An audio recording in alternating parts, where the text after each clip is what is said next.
तो local self government में हम आज पीके थुंगन समिति के बारे में पढ़ेंगे। इसके पहले हम राव समिति के बारे में पढ़ा, डॉक्टर लक्ष्मीमल सिंघवी समिति के बारे में पढ़ा और अब पीके थुंगन समिति के बारे में पढ़ेंगे। पीके थुंगन समिति। तो पीके थुंगन समिति का गठन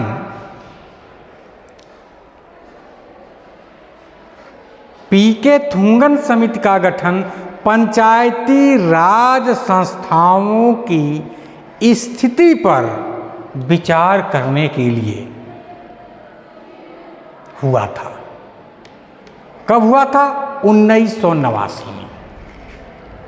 पीके थुंगन समिति का गठन 1989 में हुआ था, जो पंचायती राज संस्थाओं की स्थिति पर विचार करने के लिए।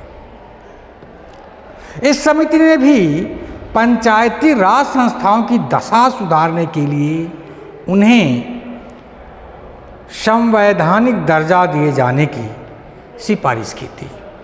तो पीके थुंगन समिति ने पंचायती राज की दशाओं को सुधारने के लिए इन्हें संवैधानिक दर्जा दिए जाने की सिफारिश की थी। संवैधानिक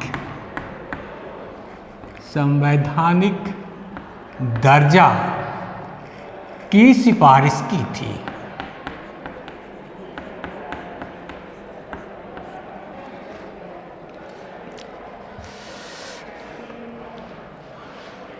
तो पंचायती राज को सुधारने के लिए पीके थुंगन समिति ने इसे संवैधानिक दर्जा की सिफारिश की थी। अब 1989 में जब केंद्र में कांग्रेस की सरकार थी, तो प्रधानमंत्री राजीव गांधी ने पंचायतों को सशक्त करने के लिए रुचि दिखाई थी और प्रधानमंत्री राजीव गांधी ने पंचायतों को सशक्त करने के लिए या पंचायतों को सशक्त बनाने में रुचि लेते हुए एल.एम. सिंघवी तथा थुंगन समिति की सिफारिशों को कार्यान्वित करने के लिए 64वां संविधान संशोधन विधेयक लोकसभा में पेश करवाकर उसे पास करवाया था। 64वां संविधान संशोधन उन्हें लोकसभा में पास करा लिया था, परंतु राज्यसभा द्वारा नामंजूर कर दिया गया। राजीव गांधी पंचायती राज व्यवस्था को सशक्त करने के लिए 64वां संविधान संशोधन लोकसभा में पेश करवाया और लोकसभा में पास भी हो गया, परंतु राज्यसभा द्वारा नामंजूर कर दिया गया और राज्यसभा द्वारा नामंजूर कर दिए के कारण उनका यह प्रयास भी सफल नहीं हो सका। अब उपरोक्त असफलता के बावजूद पंचायतों के महत्व को देखते हुए वर्ष 1992 में पंचायत के महत्व को देखते हुए वर्ष 1992 में तत्कालीन प्रधानमंत्री पीवी नरसिम्हा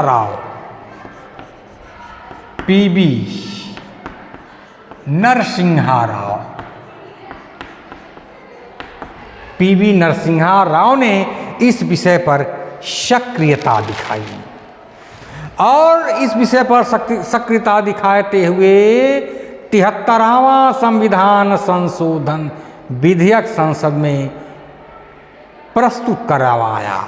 चौथा 73वां संविधान संशोधन पीवी नरसिम्हा राव ने 73वां संविधान संशोधन प्रस्तुत करवाया 22 एवं 23 दिसंबर 1992 को। 22 एवं 23 दिसंबर 1992 को।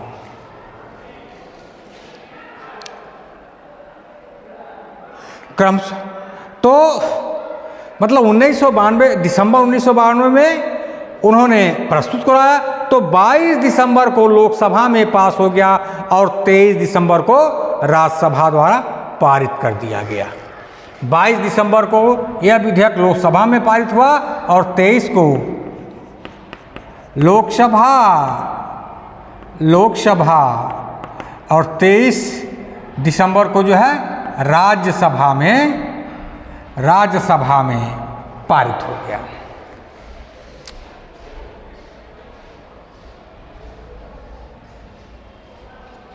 तो इस संशोधन विधेयक को 17 राज्यों द्वारा अनुमोदन प्रदान कर दिया गया।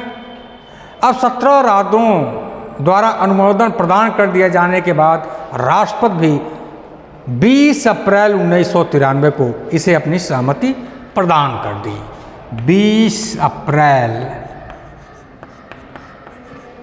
1993 को राष्ट्रपति जो है अपनी सहमति प्रदान कर दी। इस प्रकार अंततः 73वां संविधान संशोधन अधिनियम 24 अप्रैल 1993 को पूरे देश में लागू हो गया। तो 24 अप्रैल 1993 को 73वां संविधान संशोधन पूरे देश में लागू हो गया। अब पंचायती राज व्यवस्था।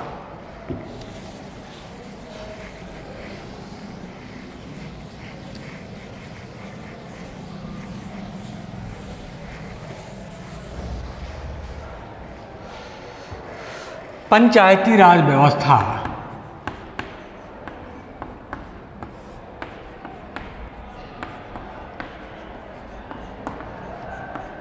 पंचायती राज व्यवस्था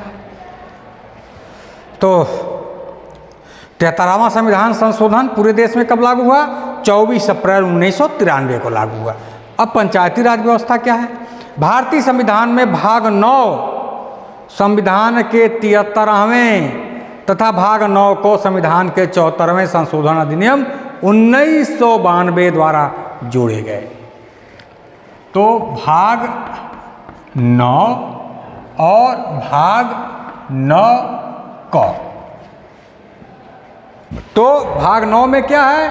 संविधान में 73वां संविधान संशोधन और ये क्या है?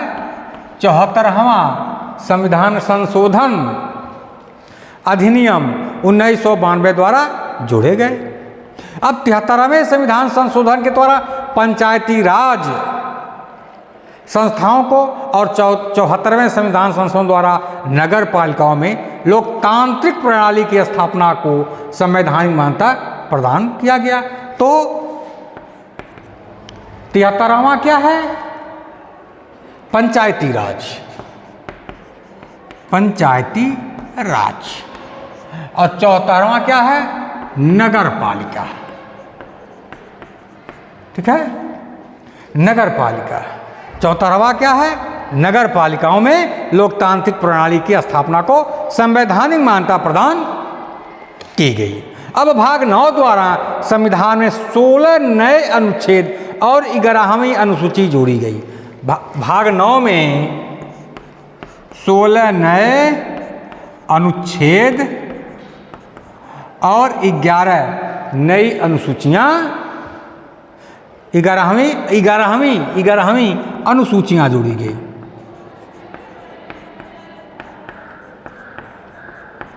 अनुसूचियां जोड़ी गई। तो जबकि भाग 9 को द्वारा 18 अनुच्छेद और 12वीं अनुसूची जोड़ी गई। भाग 9 क में 18 अनुच्छेद और 12वीं अनुसूची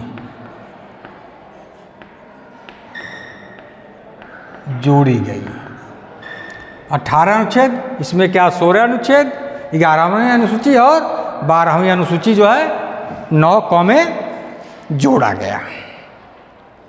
अब भाग 9 में ग्राम पंचायत के गठन, उनके निर्वाचन, शक्तियां तथा उत्तरदायित्व के बारे में प्रावधान किया गया। अब क्या है ग्राम सभा, ये तो हो गया। अब है ग्राम सभा।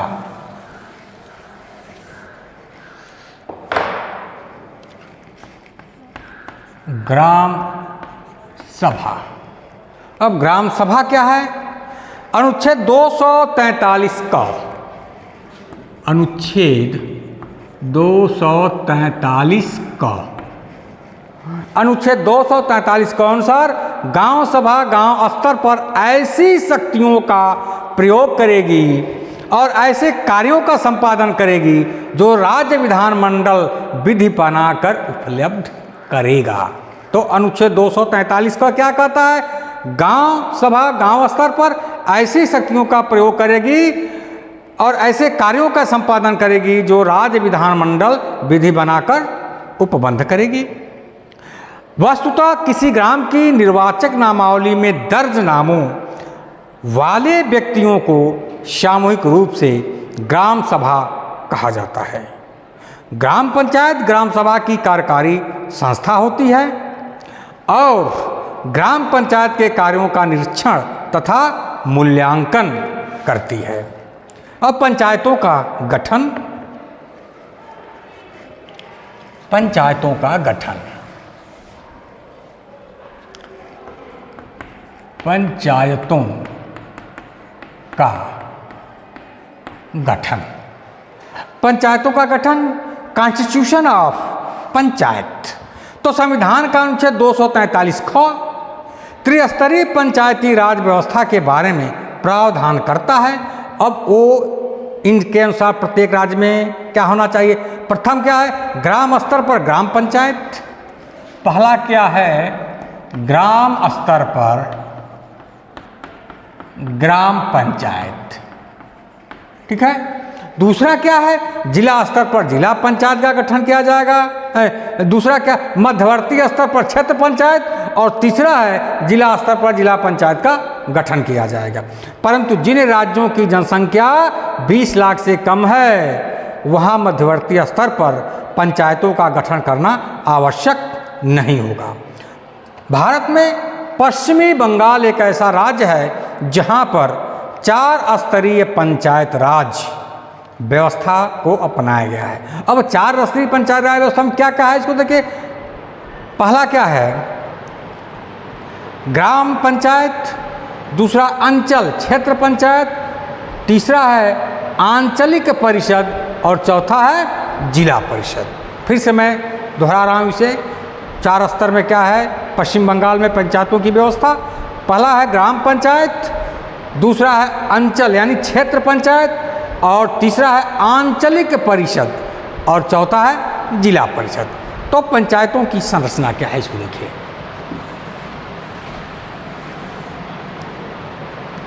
पंचायतों की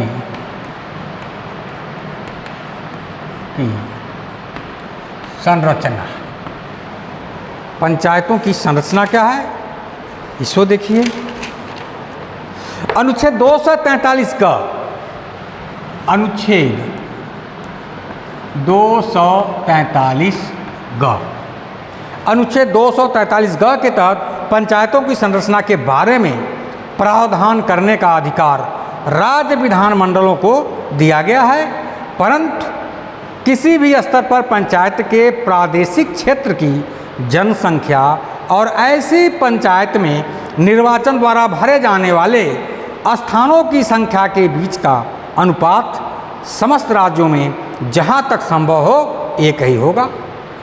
पंचायतों के सभी स्थान प्रत्यक्ष निर्वाचन द्वारा प्रादेशिक निर्वाचन क्षेत्रों से चुने गए प्रतिनिधियों द्वारा भरे जाएंगे। ग्राम पंचायत के अध्यक्ष का चुनाव राज्य विधानमंडल द्वारा बनाई गई विधि के अनुसार होगा, जबकि मध्यवर्ती तथा जिला पंचायत के अध्यक्षों का चुनाव उसके निर्वाचित सदस्यों द्वारा अपने सदस्यों में से ही किया जाएगा। मध्यवर्ती तथा जिला पंचायतों में लोकसभा, राज्यसभा, विधानसभा तथा विधान परिषद के सदस्यों का प्रतिनिधित्व पदेन सदस्य के रूप में राज्य विधानमंडल द्वारा बनाई गई विधि के अनुसार नियत किया जाएगा। आज ख़त्म। अगले डे पंचायतों में आरक्षण की व्यवस्था क्या है, इस पर हम चर्चा करेंगे। धन्यवाद।